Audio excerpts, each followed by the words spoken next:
এখানে শত শত মানুষ নিহত হয়েছে, নিরীহ 5 বছরের বাচ্চা থেকে শুরু করে 8, 10, 15, 16 ছাত্র, সাধারণ মানুষ সহ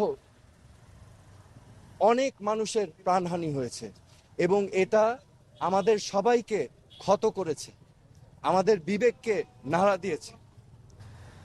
এখানে আমি আপনাদের সম্মুখে স্পষ্টভাবে বলতে চাই, এই ছাত্র আন্দোলন, কোটা সংস্কার আন্দোলন নিয়ে যে সকল ক্ষয়ক্ষতি হয়েছে, ক্ষয়ক্ষতি কিছুই না। ক্ষয়ক্ষতি কেন কিছু না?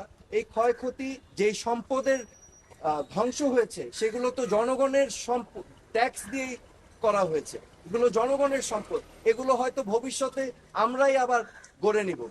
কিন্তু একটি প্রাণ যেটা আমরা হারিয়েছি, একটি প্রাণও কি আমরা ফেরত পাবো? এই প্রাণ কি ফিরে আসবে? আমাদের মনে রাখতে হবে মুখ্য জিনিসটা কি। প্রাণের মূল্য কিন্তু কোটি কোটি কোটি কোটি কোটি টাকার থেকেও অনেক বেশি, তা অমূল্য। তা আমার আজকে আপনাদের সামনে আমি স্পষ্টভাবে বলতে চাই, আইন শৃঙ্খলা রক্ষাকারী বাহিনীদের, আমাদের সেনাবাহিনীদের, যে আমাদের ছাত্রছাত্রী ভাই বোনদের বুকে যেন আরেকটা গুলি না যায়। আপনারা বিরত থাকুন, এটা ঠিক না। This is not right. আমার মনে হয় যে এখানে একটা সমূহ সমাধান প্রয়োজন এবং সমাধানের প্রথম কাজ যেটা করতে হবে, প্রতিটি হত্যাকাণ্ড সুনির্দিষ্টভাবে ইন্ডিপেন্ডেন্ট এনকোয়ারি করে বিচার করতে হবে এবং এগুলোর জন্য যারা যারা দায়ী তাদেরকে আইনের আওতায় আনতে হবে।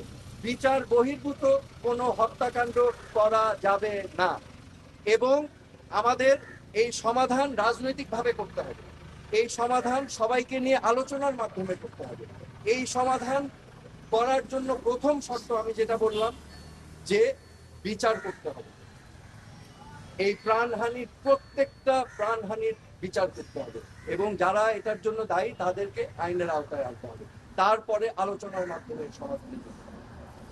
আমি তীব্র নিন্দা জানাই এবং প্রতিবাদ জানাই।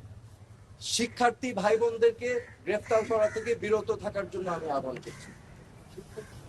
শিক্ষার্থীদের জন্য আমার মেসেজ আছে, আমাদের ভবিষ্যৎ স্বপ্ন যেন বিনষ্ট না হয়। আমাদের বাংলাদেশ আমরা লক্ষ লক্ষ শহীদের রক্তের বিনিময়ে আমরা অর্জন করেছি। এই দেশটা তোমাদের, এই দেশটাকে তোমাদেরই করতে হবে। It is your responsibility, do not lose hope. এবং সামনের দিক ভালো দিন আসবে, কিন্তু এখন কষ্ট করতে হবে, হোপ আশা ছাড়া যাবে না। এই দেশটা তোমাদের সম্পদ, তোমাদেরই করতে হবে। তোমরা ন্যায় পথে থাকবে, সত্যর পথে থাকবে, অন্যায়ের বিরুদ্ধে প্রতিবাদ করবে। That is my message.